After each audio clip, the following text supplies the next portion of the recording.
name is Lisa Weinzierl. I'm a guitar maker and I grew up here in the south of Munich, in Bavaria, in Germany. As I need a calm space to make my guitars, it's just having the peaceful workshop is very important. I really like this place in Bavaria because I just feel so comfortable here. I've got my little workshop where I can just be in my world, look at guitars, look at pieces of wood, sharpening tools, all those things. You enter the workshop, it smells good. You just take your planes, you take your tools, you see the wood, and in the end you're making something beautiful. And even if it looks very rough in the beginning, in the end it gets a coat of shellac. It looks very nice, and I think that's the thing I like most in guitar making. We actually have released several steel string guitar products. We have several electric guitars. So one guitar that's missing, and which was the logical thing to do, was a nylon or a classical guitar. Whenever we're sampling a guitar, we go to lots of different shops and also to people who are private collectors. So we literally go from store to store, do test recordings of the ones we like the best, and then we do another one of our blind A/B test sessions. And I think there's always this moment where you sort of forget that you're actually doing a technical job of comparing things, and you just sort of start daydreaming, or you're actually sort of listening to the music. And for me, that's an aspect that I'm sort of looking out for.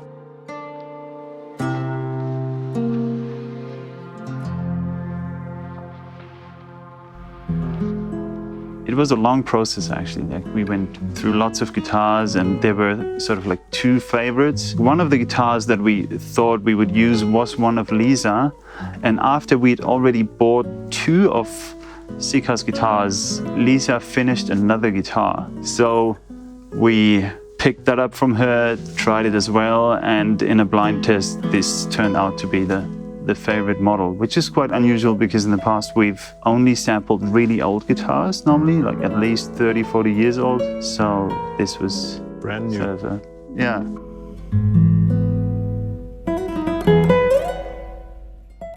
So here we are in my workshop, and I'm gonna show you the picked nylon guitar that has been sampled.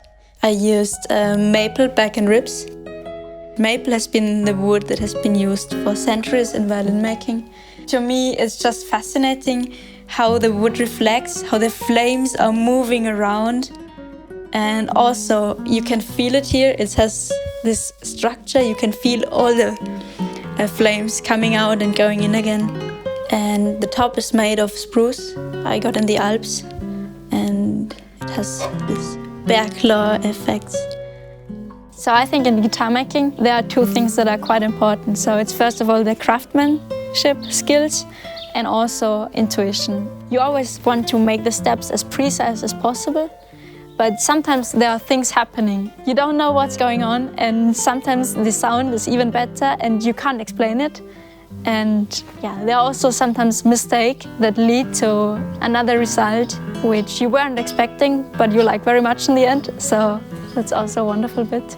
That's like learning how to walk. And even if you know how to walk, you don't know where to go. So you still need to find your way.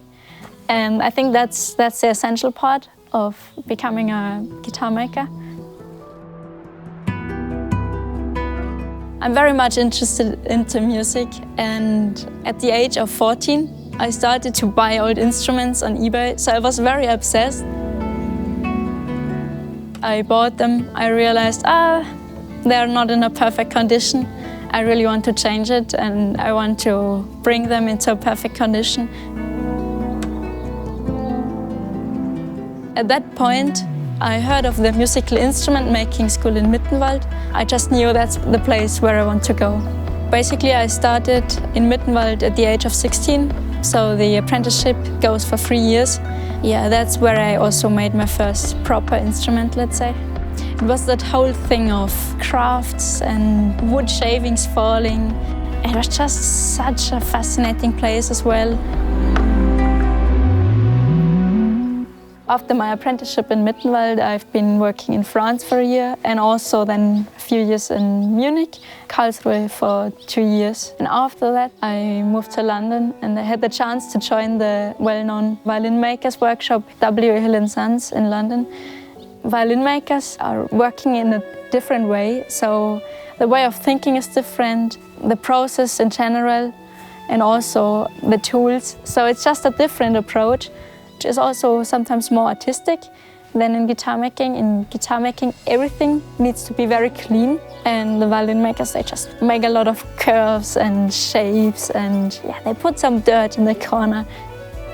In London, I had the chance to see many historic instruments, Stradivari, Guarneri del Gesù or Amatis, and having access to those instruments helped me a lot to develop my own style.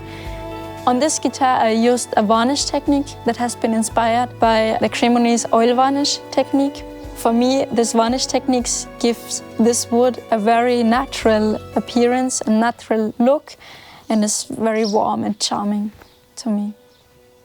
In the end, I'm so happy with both, with violins and guitars, but at the moment I'm very much using the things I learned at the violin workshop for my guitars.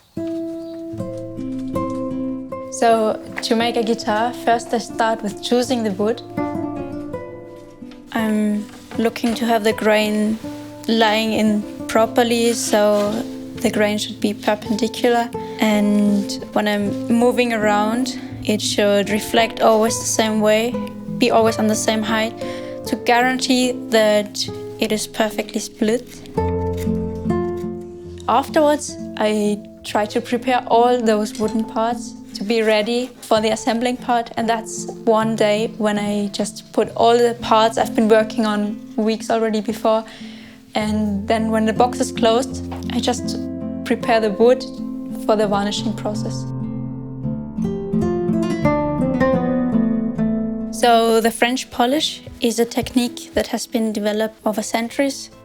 You take a shellac and you dissolve it in alcohol and start to apply it on the wood. The thinner the layer is on the wood, the less there is this effect of damping. It's very hard to say how long it takes to make a guitar, because you could always do more.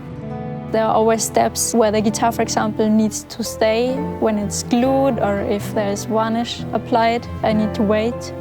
I think a guitar, when it's ready, there's this one moment when you really like it, and then you shouldn't go on anymore. Meeting musicians is so fascinating and satisfying to me. And it takes such a long time to make a guitar, and in the end, if you're listening to the instrument, you're watching people playing it, you're seeing them enjoying the guitar you made. That's just so cool to me. This picked nylon guitar can be used for so many different purposes. So if it's classical music, if it's traditional music, and also pop songs, jazz, bossa nova, there are so many possibilities where you could use a picked nylon guitar. It has so many different colors and shapes. Usually it's quite hard to let the instrument go after such a long process of making a guitar. And sometimes it's like, I want to keep it. But with this special project, it makes me very happy to have the instrument accessible for so many people.